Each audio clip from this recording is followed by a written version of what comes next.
The morning Marcus Webb woke up to silence was the morning he knew the world had truly ended.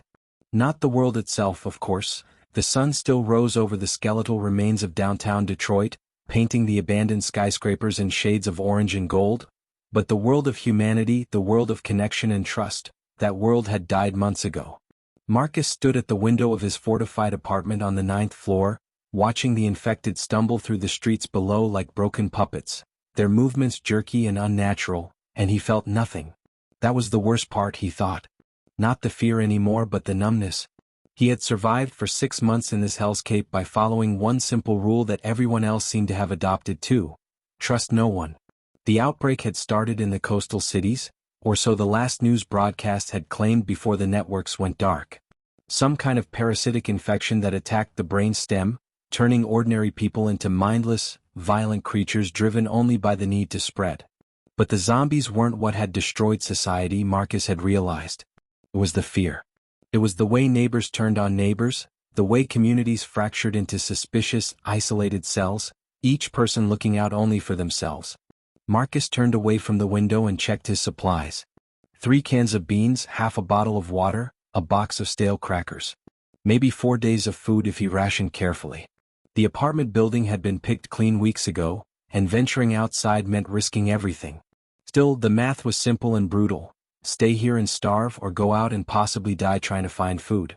He grabbed his backpack, checking the baseball bat he'd wrapped in barbed wire, and made his decision. The stairwell was dark and smelled of mold and decay. Marcus moved carefully, each footstep calculated, listening for the telltale sounds of the infected. The wet, rattling breathing, the shuffling of feet. He'd learned their patterns. They were attracted to sound and movement, but they were slow, stupid. Avoidable if you were smart. The real danger, Marcus knew, came from other survivors. In the early days he tried to join groups to find safety in numbers. But every group eventually fell apart. Someone would hoard supplies, someone would make a grab for power, someone would panic and make a decision that got people killed. The last group Marcus had been with had ended when a man named Derek shot another survivor over a can of soup. Marcus had left that same night, slipping away while the others argued about what to do with Derek. Trust no one. It was better that way. The street level was a maze of abandoned cars and debris. Marcus kept to the shadows, moving from cover to cover, heading toward the shopping district 3 blocks away. He'd scouted it from his window and hadn't seen much infected activity. Maybe there was still something left to scavenge. He was halfway across an intersection when he heard the scream. High-pitched, terrified human. It came from the direction he was heading, somewhere near the old pharmacy.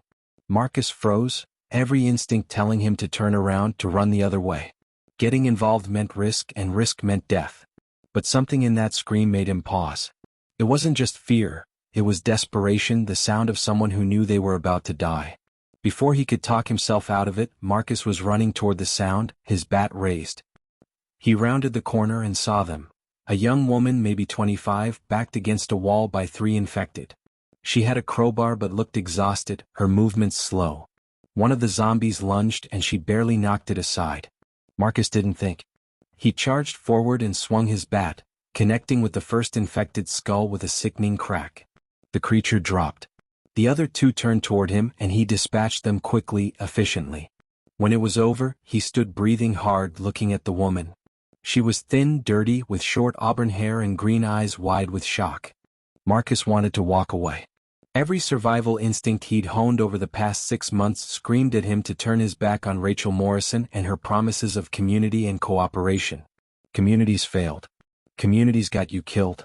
But something held him in place, something in the way she stood there, battered and exhausted but still believing in the possibility of something better. Where is this camp? He found himself asking, hating the words even as they left his mouth. Rachel's face brightened with cautious optimism. The old Jefferson High School about 2 miles north. We've got the gymnasium fortified, supplies coming in from organized scavenging runs, even a doctor. There are 15 of us now. 15 people. Marcus almost laughed. 15 different personalities, 15 different agendas, 15 potential betrayals waiting to happen. And you just wander around alone inviting strangers back to your fortress? He asked skeptically. Seems like a good way to get everyone killed. Rachel's expression hardened. I wasn't wandering. I was on a supply run and got separated from my partner when a herd came through. And we don't invite just anyone. But you saved my life when you didn't have to. That tells me something about who you are. Marcus shook his head, shouldering his backpack. It tells you I made a stupid impulse decision. Won't happen again. He started walking, but Rachel followed him. How long has it been since you've had a real meal? Since you've slept without worrying about infected breaking down your door? Since you've had a conversation with another human being? Too long, Marcus thought, but he didn't answer. We're not perfect, Rachel continued, matching his pace. We argue, we have disagreements about how to do things. But we're alive and we're staying that way because we work together. One person can survive for a while, but eventually your luck runs out. Everyone needs backup. They moved through the abandoned streets in tense silence, Marcus hyper-aware of every sound, every shadow. Rachel was right about one thing: he was exhausted. The constant vigilance, the isolation, it was grinding him down. But joining a group meant vulnerability, meant caring about people who could die or betray you. He'd sworn he was done with that. They were approaching Marcus's building when he heard it. Voices, multiple people coming from inside. His building. His sanctuary. Marcus held up a hand and Rachel immediately went quiet, proving she at least had survival sense. They crept closer and Marcus peered through the broken lobby windows. 4 men, all armed, were ransacking the ground floor. Looters, probably the same ones who'd been working their way through the neighborhood. Marcus had avoided them so far, but apparently, they'd finally decided to check his building. There's stairs, one of them was saying. Building this size, somebody's probably holed up in one of the upper floors. Marcus felt his jaw clench. Everything he had was in that 9th floor apartment. His supplies, his water filtration system, his maps. He watched the men head toward the stairwell, and he knew he had a choice to make. He could walk away, find somewhere else to hide, start over with nothing. Or he could fight 4 armed men by himself and probably die trying. How many bullets do you have? Rachel whispered beside him. Marcus turned to look at her. Why? She was already pulling a pistol from her jacket. Because I have 12 rounds, and if we're smart about this, we can get your stuff back and both walk away alive. Marcus stared at her. You don't even know me. Why would you risk your life for my supplies? Rachel smiled grimly. Because you risked yours for me. And because if we work together, those odds go from impossible to merely terrible. That's how this works, Marcus. That's how we survive. For a long moment, Marcus wrestled with himself. Every lesson he'd learned, every rule he'd made, they all said to walk away. But those rules had left him alone, running out of supplies with nowhere to go. Maybe Rachel was naive. Maybe her community would fall apart just like all the others. But looking at her now, ready to fight beside him without hesitation, Marcus felt something shift inside him. The stairwell is a choke point, he said quietly, accepting her offer. If we can get above them, we can trap them there. Rachel nodded, checking her weapon. You take the lead. I'll follow your signal. They moved into position, and Marcus realized that for the first time in months, he wasn't alone. The thought terrified him almost as much as the infected. But maybe, just maybe, Rachel was right. Maybe trust wasn't weakness. Maybe it was the only way forward. He caught her eye, saw the determination there, and gave a quick nod. Together they moved forward into the darkness, and Marcus Webb took his first step toward believing in humanity again. The stairwell was darker than Marcus remembered, or maybe it just felt that way knowing 4 armed men were somewhere above him, ransacking his home. He and Rachel moved in silence, communicating with hand signals, and Marcus was surprised by how naturally they fell into rhythm with each other. She understood the need for quiet, for patience, for waiting for the right moment. They reached the 5th floor landing when they heard footsteps descending from above. Marcus pulled Rachel into the shadows of an abandoned apartment, its door hanging off the hinges. Through the gap, they watched 2 of the looters pass by, arguing in harsh whispers about whether the upper floors were worth checking. Tommy said the 9th floor. One of them muttered, a heavy-set man with a shotgun. Said he saw movement up there last week. The other one, younger and wiry, shook his head. Tommy's an idiot. This whole building's probably empty. They continued down, and Marcus felt Rachel tense beside him. This was good, he thought. The group had split up. Divide and conquer. He caught Rachel's eye and pointed upward, then held up 2 fingers. She nodded, understanding. 2 men still above, 2 below. Better odds. They continued climbing, and Marcus's mind raced through possibilities. The smart play was to avoid confrontation entirely, grab what they could and run. But running meant abandoning the best defensible position he'd found, meant starting over with nothing. For months that would have been acceptable. But something had changed. Maybe it was Rachel's conviction or maybe it was just exhaustion from running, but Marcus found himself unwilling to give up what was his without a fight. They reached the 9th floor and Marcus heard voices coming from his apartment. The door he'd carefully barricaded had been smashed open, and inside 2 men were tearing through his supplies. One was tall and lean with a rifle slung across his back, the other shorter but muscular, holding a hunting knife. "Jackpot," the shorter one was saying, holding up Marcus's water filtration system. "This alone is worth a fortune in trade." Marcus felt anger surge through him, hot and fierce. That filtration system had taken him weeks to build from scavenged parts. He started to move forward, but Rachel's hand on his arm stopped him. She leaned close, her breath warm against his ear. "The one with the rifle. He's the real threat. You take him, I'll handle the other one." Marcus nodded, appreciating her tactical thinking. He positioned himself at the doorway, Rachel slightly behind him. He took a deep breath, then stepped into the apartment, his barbed wire bat raised. "That's mine," he said simply. Both men whirled around. The taller one reached for his rifle, but Marcus was already moving, covering the distance between them in 3 quick strides. He swung the bat, not at the man but at the rifle, knocking it from his hands before he could bring it up.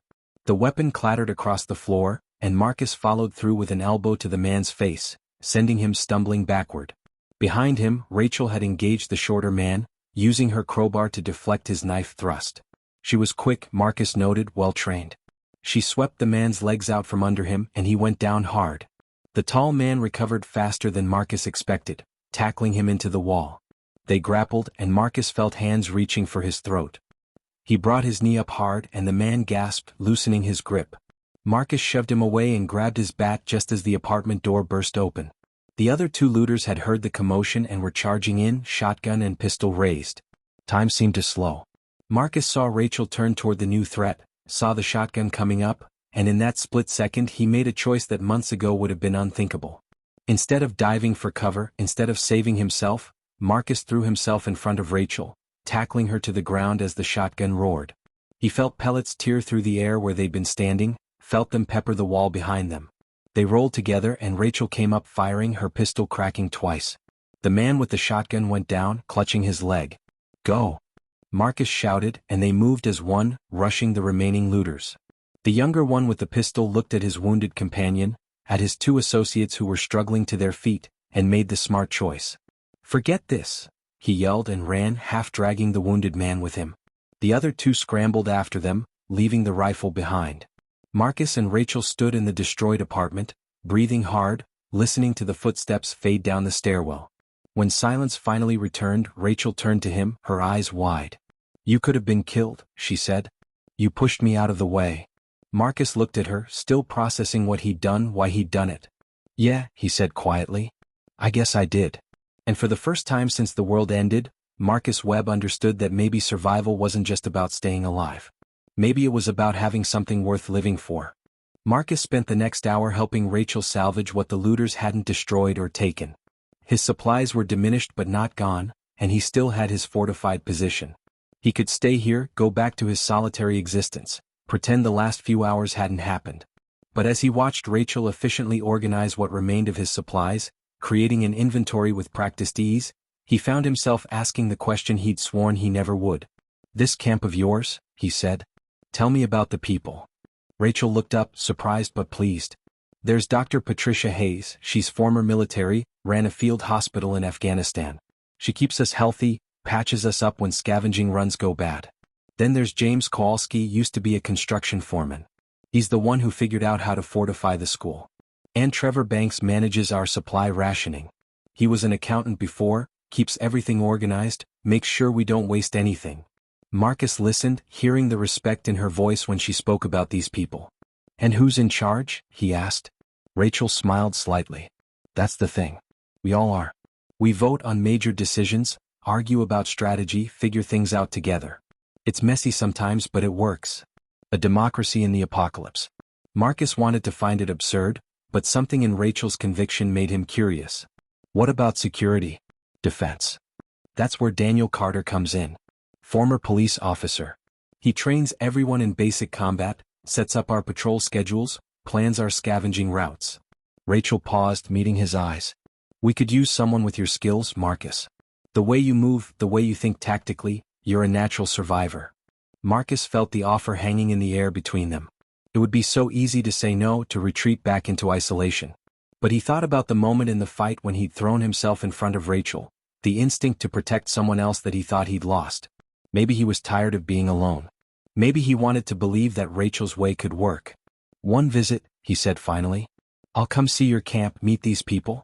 But I'm not promising anything. Rachel's smile was genuine and warm. That's all I'm asking. They left the building 2 hours later, taking only what they could carry.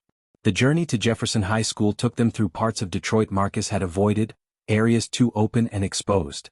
But Rachel knew the routes, knew where the infected congregated and how to avoid them. She'd mapped the city in her head, turned it into something navigable rather than just a death trap.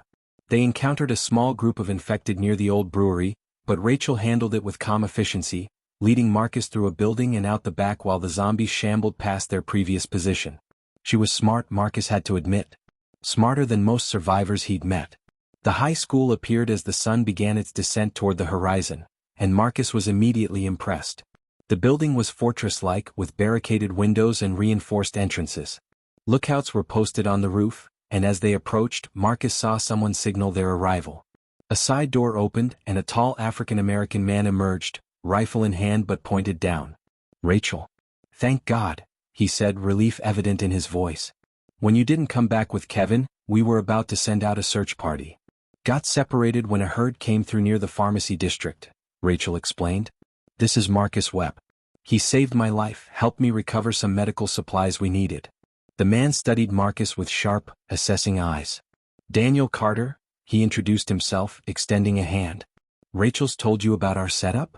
Marcus shook his hand, noting the firm grip, the way Daniel positioned himself between Marcus and the door. Protective but not overtly hostile. Professional. She gave me the basics, Marcus replied. Said you were former police. Detroit PD 12 years, Daniel confirmed. Look, I'll be straight with you. We're cautious about newcomers. We've been burned before by people who seem trustworthy. But if Rachel vouches for you, that means something. He stepped aside, gesturing toward the door. Come on in. Meet everyone, see what we've built here. Then you can decide if this is something you want to be part of. Marcus followed them inside, and the first thing that struck him was the light. They had electricity, probably generators, he thought, and the gymnasium was lit up like a beacon of civilization in the dead world. People moved around with purpose, tending to tasks, talking to each other. A woman was teaching a teenage boy how to purify water. 2 men were reinforcing a section of the barricade. In the corner, an older woman, Dr. Hayes, Marcus assumed, was checking on someone's injured arm. It looked like society, like community, like something Marcus had forgotten could exist. And it terrified him more than any horde of infected ever had, because now he had something he could lose. Now he had hope, and hope was the most dangerous thing in the world. Marcus spent his first night at Jefferson High School in the corner of the gymnasium, his back against the wall, his bat within arm's reach. Old habits died hard. He'd met the core members of the community during dinner, a surprisingly organized affair where everyone contributed something to a communal meal. Dr. Patricia Hayes was exactly as Rachel had described. Confident, capable, with the no-nonsense demeanor of someone who'd seen the worst humanity had to offer and refused to be broken by it. James Kowalski, the construction foreman, was a broad-shouldered man in his 50s who spoke about structural integrity and defensive positions with the passion some people reserved for religion. Trevor Banks, the former accountant, was thin and nervous, constantly checking lists and counting supplies with obsessive precision. But it was during the evening meeting that Marcus began to see the cracks in Rachel's vision of harmonious cooperation. We can't keep taking in strays, Trevor was saying, his voice tight with anxiety. Our food supplies are calculated for 15 people. 16 now with Marcus. Every new mouth to feed means less for everyone else. We're not turning away people who need help, Rachel countered, her voice firm. That's not who we are. Who we are is going to be dead if we run out of food, Trevor shot back. I'm not being cruel, I'm being realistic. The math doesn't lie. Daniel raised a hand, quieting them both. Trevor's got a point about resources, but Rachel's right about our principles. We need to find a middle ground. The middle ground is we expand our scavenging operations, James interjected. There's a warehouse district 8 miles south that we haven't fully explored. Industrial area probably has canned goods, preserved foods. 8 miles through infected territory, Trevor interrupted. Do you know the risk that represents? Marcus watched the argument unfold, recognizing the familiar pattern. This was how it always started. Reasonable disagreements that slowly escalated into resentment and factionalism. He'd seen it before and it never ended well. But something was different here. Instead of voices rising to shouts, instead of someone storming off or making threats, Daniel eventually called for a vote. They discussed the warehouse run, debated the risks and rewards, and ultimately decided to send a scouting party to assess the situation before committing to a full supply run. Democracy in action, messy but functional. Marcus found himself reluctantly impressed. Over the next 3 days, Marcus settled into the rhythm of the community. He joined patrol rotations with Daniel, learning the defensive positions around the school. He worked with James on reinforcing the barricades, using skills he'd picked up from construction jobs before the outbreak. He even found himself in the makeshift infirmary, where Dr. Hayes taught him basic first aid. You're good with your hands, she observed as he practiced suturing on a piece of leather. Steady, patient. That's rare nowadays. Most people are too jumpy, too traumatized. Marcus focused on the stitching, uncomfortable with the compliment. I just do what needs doing. That's exactly the attitude we need, Patricia said. Too many people either give up entirely or become reckless. You found the balance. But beneath the surface of community cooperation, Marcus sensed growing tension. Trevor became increasingly vocal about resource management, pushing for stricter rationing. A younger member named Kyle Henderson started questioning Daniel's security decisions, arguing they should be more aggressive in clearing infected from the surrounding area. And then there was Kevin Walsh, Rachel's usual patrol partner, who watched Marcus with barely concealed suspicion. On the 4th day, Kevin confronted him in the equipment room. I know your type, Kevin said, blocking the doorway. Lone wolf who thinks he's better than everyone else. You'll stick around until things get tough, then you'll bail, probably taking supplies with you. Marcus met his gaze evenly. You don't know anything about me. I know Rachel trusts you, and that's the only reason I haven't pushed for you to leave, Kevin continued. But trust is earned here, not given. One mistake, one sign that you're not committed to this community, and I'll make sure everyone knows what you really are. Marcus felt anger flare but suppressed it. Kevin was scared, he realized. Scared of change, scared of new people disrupting the fragile balance they'd achieved. It was understandable, even if it was misguided. I'm not here to take anything from anyone, Marcus said quietly. I'm just trying to figure out if this can work. It does work, Kevin insisted. It works because we're careful about who we let in. Before Marcus could respond, alarms started blaring throughout the school. Daniel's voice echoed through the hallways, everyone to defensive positions. We've got a horde approaching from the east. This is not a drill.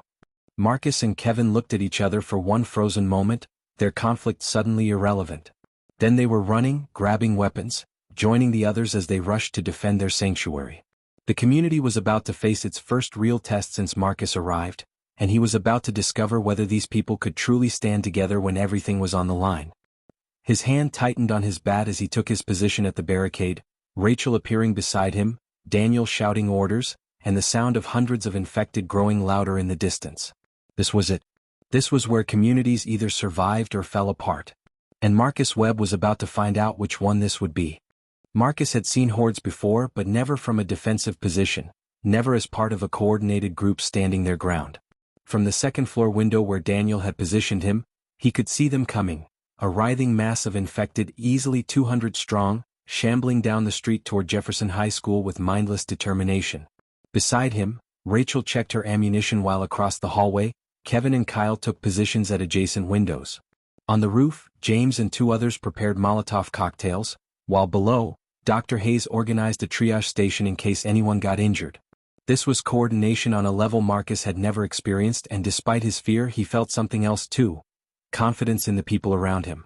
They're funneling down Morrison Avenue just like we predicted. Daniel's voice crackled over the walkie-talkies they distributed.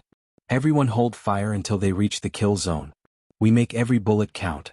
Marcus watched the horde approach the barricade they'd constructed 50 yards from the school's entrance. A deliberate choke point made of overturned vehicles and debris. The infected pressed against it and the structure held. This was the moment. Fire. Daniel commanded, and the gymnasium erupted with controlled chaos. Marcus aimed carefully, taking down infected one by one, just as Daniel had taught him during training. Rachel fired beside him in steady rhythm, her movements calm and practiced. Across the hall, Kevin and Kyle provided covering fire, and from above the Molotov cocktails arced through the air, bursting into flames that turned the kill zone into an inferno. The infected burned and fell, but more kept coming, climbing over their fallen companions, driven by whatever remained in their ruined brains. "They're breaking through the east barricade," someone shouted, and Marcus saw a section of their defensive line beginning to buckle under the sheer weight of bodies. "Rachel, Marcus, Kevin, with me," Daniel ordered, already moving toward the stairs. "We need to reinforce that position now." They ran through the corridors, Marcus's heart pounding, but his mind clear and focused. This was different from fighting alone. He wasn't thinking just about his own survival anymore. He was thinking about covering Rachel's blind spot, about supporting Kevin's position, about being part of something larger than himself. They reached the east entrance just as infected began pouring through a gap in the barricade. Daniel opened fire, dropping the first wave, while Marcus and Kevin moved forward with melee weapons, knowing they couldn't waste ammunition. Marcus swung his bat, feeling the familiar impact, but now Kevin was beside him, covering his left flank with a fire axe, moving in sync like they'd trained together for years instead of days. "On your right," Kevin shouted, and Marcus turned, taking down an infected that had gotten too close.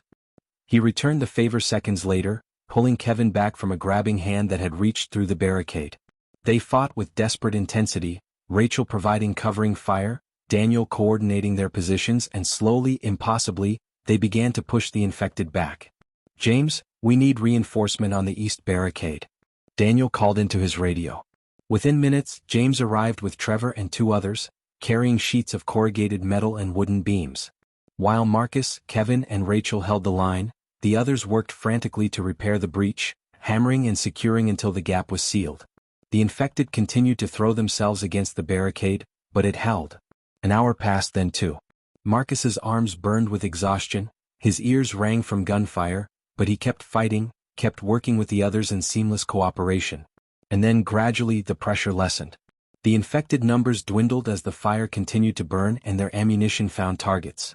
The horde, lacking any real coordination or strategy, began to disperse, wandering away in search of easier prey. When Daniel finally called the all-clear, Marcus slumped against the wall, breathing hard. Kevin dropped down beside him, equally exhausted, and for a moment they just sat there in silence. "You didn't run," Kevin said finally, his voice hoarse. "When it got bad, when you could have saved yourself and slipped away, you stayed and fought for people you barely know." Marcus looked at him, seeing not suspicion now but respect. "That's what you do in a community, right? You stand together." Kevin nodded slowly, then extended his hand. "I was wrong about you. I'm sorry." Marcus shook his hand, feeling something settle inside him, some last resistance finally breaking down. Rachel appeared, offering them both water bottles. "Everyone's accounted for. Minor injuries only. We held them off." She looked at Marcus, her eyes shining with emotion. "We did it. Together." Marcus took the water, looking around at the exhausted but triumphant faces of the community members. Trevor was already calculating ammunition expenditure with James. Dr. Hayes was checking everyone for injuries. Daniel was organizing repair crews for the damaged barricades. This was what civilization looked like, Marcus realized. Not perfect, not without conflict or disagreement, but functional. Resilient. Human. And for the first time since the world ended, Marcus Webb felt like he'd found his way home. 3 weeks after the horde attack, Marcus stood on the roof of Jefferson High School, watching the sunrise paint the ruins of Detroit in shades of gold and amber. The view hadn't changed, but everything else had. Below him, the community had grown to 23 people. Survivors they'd rescued during expanded scouting missions, people who'd heard about the school through the network of safe houses they were establishing throughout the city. The warehouse district mission had been a success, yielding enough supplies to sustain them for months. But more importantly, they'd discovered something else. They weren't alone in trying to rebuild. "Pretty view for such an ugly world," Rachel said, joining him on the roof. She'd become more than just the person who'd convinced him to trust again. She'd become his closest friend, his partner in planning the community's future. "I was thinking about the radio message," Marcus said. Dr. Hayes had managed to get an old ham radio working, and 2 days ago, they'd received a transmission from a group in Cleveland. 30 survivors, organized and looking to establish contact with other communities. It was the first concrete evidence that humanity's fight for survival was happening everywhere, that the spark of civilization hadn't been extinguished. Daniel wants to send an expedition, Rachel said. Make contact, share resources and information. Maybe even establish trade routes eventually. Marcus nodded. A month ago the idea would have seemed insane. Now it felt like the logical next step. I'll volunteer to go, he said. You've come a long way from the man who worked alone, Rachel observed with a smile. That man was surviving, Marcus replied. But he wasn't living. There's a difference. The roof access door opened and Kevin emerged, followed by Daniel and Trevor. The Leadership Council, as they'd started calling themselves, though anyone in the community could attend their meetings and vote on decisions. We've got the route mapped out, Daniel said, spreading a hand-drawn map on the rooftop. Interstate 90 is probably packed with abandoned vehicles, but there are alternate routes through smaller towns. 2-week journey if we move carefully. Supplies? Trevor asked, already calculating in his head. We can spare enough for a 4-person team, Trevor said. Any more than that and we're stretching our reserves. I want to go, Marcus said. Me too, Kevin added. We'll need medical supplies for trade, Rachel suggested. I can prepare a kit, along with information on water purification and fortification techniques. Knowledge is currency now. Over the next hour, they planned the expedition with the same careful coordination they'd used to defend against the Horde. Every detail was debated, every risk assessed, every contingency planned for. This was how humanity would survive, Marcus realized, not through individual strength but through collective wisdom and cooperation. The meeting broke up as the community began to wake, and Marcus found himself walking through the gymnasium, observing the morning routines. James was teaching a newcomer named Lisa Garrett how to reinforce windows. Dr. Hayes was training 2 volunteers in emergency medical procedures. Children, they'd rescued 3 kids in the past weeks, were being taught basic reading and math by a former teacher named Robert Chin who joined them last week. This was more than survival. This was rebuilding civilization, one lesson at a time, one person at a time, one act of trust at a time. That evening the entire community gathered for dinner, and Daniel stood to make an announcement. We've been contacted by another survivor group in Cleveland, he said, and excited murmurs rippled through the crowd. We're planning an expedition to make contact, to share resources and knowledge. This is bigger than just us now. This is about reconnecting the fragments of humanity, proving that we're stronger together than we ever could be apart. Some of you came here alone like Marcus, Daniel continued, nodding toward him. Some of you came in groups. But all of you made the choice to trust, to contribute, to stand with others even when it was scary. That choice is how we survive. That choice is how we rebuild. Marcus felt Rachel squeeze his shoulder, saw Kevin nod at him across the room, caught Dr. Hayes' approving smile. These people had become his family, this place had become his home, and this mission had become his purpose. After dinner, Marcus returned to the roof one last time, looking out at the city. The infected still wandered the streets, and danger still lurked in every shadow. The world was still broken, still dangerous, still uncertain. But lights were appearing in other windows now, other communities establishing themselves, other people choosing hope over fear, cooperation over isolation. The future was still lost out there somewhere, Marcus thought, but they were finding it piece by piece, person by person, community by community. They were learning to stand together again, and that made all the difference.